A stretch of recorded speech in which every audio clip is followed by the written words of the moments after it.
प्यारे सज्जनों, आप दुनिया में किस लिए आए हो? कौन सा काम था जो तुम्हें करना था और तुम क्या कर रहे हो? ये दो ऐसे पहलू हैं जिस पर प्रत्येक इंसान को सोच विचार करना चाहिए। सोच विचार से जो परिणाम सामने आता है उस पर अमल करना चाहिए। रूहानी संत महापुरुष इसके बारे में कहते हैं, वो अपने अनुभव बतलाते हैं।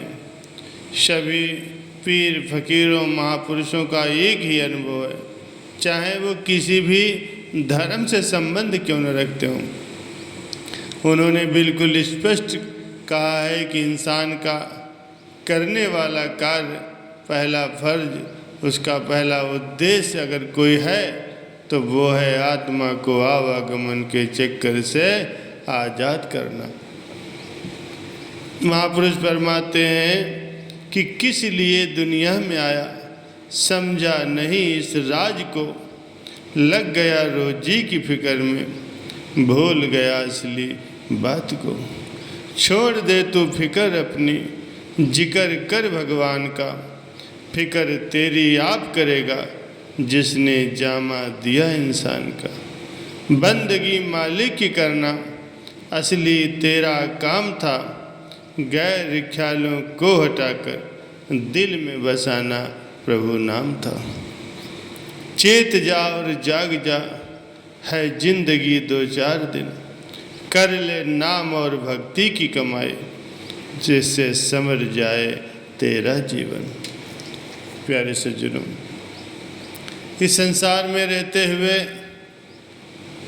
उस ईश्वर को, खुदा को या भगवान को, जिसके कि अलग अलग नाम हैं, सभी धर्मों में उसको अलग अलग नामों से बुलाया गया है, उस ताकत से रूबरू होना, उसकी दया, उसके रहमत का एहसास करना, ये इंसान का पहला कर्तव्य है।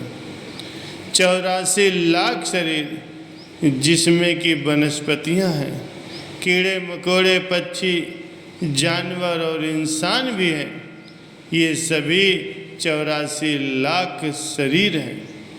इन 84 लाख शरीरों में आत्मा एक शरीर को छोड़ती है और फिर दूसरे शरीर में प्रवेश करती, क्योंकि ये भी काल का मालिक से लिया हुआ वचन है कि आत्मा को अपने पिछले जीवन का कुछ भी याद नहीं रहेगा। और यही होता भी है। कौन सा शरीर था और उस शरीर में उसने कैसे कर्म किए थे, इस तरह 84 लाख योनियों में चक्कर लगाने के बाद या लगाते लगाते आखिर में ये इंसान का शरीर मिलता है। इसके बारे में सभी धर्म ग्रंथों में लिखा मिलता है। संत फरमाते हैं कि आत्मा जब एक शरीर को छोड़ती है और दूसरे शरीर में प्रवेश करती है तो यही जन्म मरण का चक्कर आत्मा के साथ तब तक लगा रहता है जब तक इंसान का उसे शरीर न मिल जाए और उसमें भी ईश्वर की भक्ति, मालिक की याद में समय लगाया गया हो, मालिक के नाम का स्मरण किया गया हो, तो आवागमन के चक्कर से, जन्म मरण के झंझट से आत्मा को मुक्ति मिल जाती है, अर्थात उसे मोक्ष मिल जाता है। अगर इस शरीर में भी ईश्वर को बुलाया गया तो फिर आत्मा को 84 लाख योनियों में जन्म मरण के चक्कर में जाना पड़ेगा। 184 भ्रमतिया दुर्लभ जन्म पायो, नानक नाम संभाल तू शो दिन नेड़ आयो। 84 लाख शरीरों में चक्कर लगाने के बाद ये दुर्लभ मानुष शरीर आपको मिला हुआ है।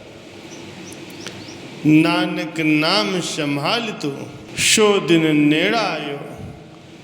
तेरी आखिरी तब्दीली, जिसे मृत्यु कहते हैं, दिन प्रतिदिन नज़दीक आता जा रहा है।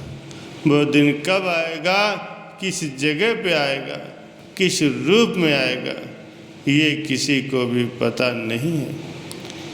ये सभी को पता है कि वो दिन एक न एक दिन जरूर आएगा जिसे मौत कहते हैं, लेकिन मानता फिर भी कोई नहीं। ये बहुत हैरानी की बात है। यक्ष ने युधिष्ठिर से प्रश्न पूछा था कि दुनिया में सबसे आश्चर्यजनक बात क्या है, सबसे बड़ा अजूबा कौन सा है। तो युधिष्ठिर ने जवाब दिया था, जो कि बिल्कुल सत्य है, कि एक इंसान जीवन की राह में ये देखता है कि इस दुनिया में उससे भी छोटी उम्र के लोग मर रहे हैं, उससे बड़ी उम्र के लोग भी मर रहे हैं और उसकी हम उम्र के लोग भी जा रहे हैं, पर वो इंसान कभी ये नहीं मानता कि उसे भी एक दिन मरना है। दुनिया का यही सबसे बड़ा अजूबा है। जिस काम के लिए तुम इस संसार में आए हो वो काम क्यों भुला दिया है और मन माया में उलझ करके रह गए हो। काम वासना, क्रोध, लोभ, मोह और अहंकार में फंसे हुए हो। इनसे बाहर निकलने का प्रयास करो। आपका ईश्वर, आपका मालिक आपके अंदर है। हमारे धर्मों में लिखा है कि वह कण कण जर्रे जर्रे में है। इसका मतलब हमारा शरीर भी उसी कण में ही आ गया, तो वो भी हमारे अंदर ही है।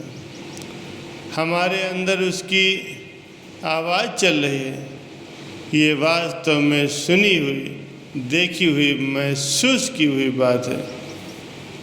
तो वो आवाज़ अगर हम सुन पाए तो 100% आपके गम, चिंता, भय जड़ से समाप्त हो सकते हैं। आत्मिक शक्तियाँ आपकी जागृत हो सकती हैं, तो जिसके द्वारा आप नेकी के काम ज़्यादा से ज़्यादा कर सकते हो। आप अपनी चरम सीमा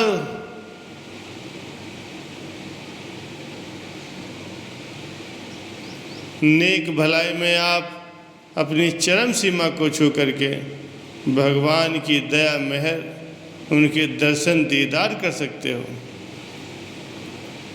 श्री रामचरितमानस में वर्णन आया है कि हिम्मत करे अगर इंसान तो सहायता करे भगवान, हिम्मते मर्द मद दे खुदा। दोनों का मतलब एक ही है कि आप हिम्मत कीजिए, मेहनत कीजिए, ईश्वर अल्लाह आपकी मदद जरूर करेगा। साथ साथ सेवादार भाई भजन सुमरण ज़्यादा से ज़्यादा करें।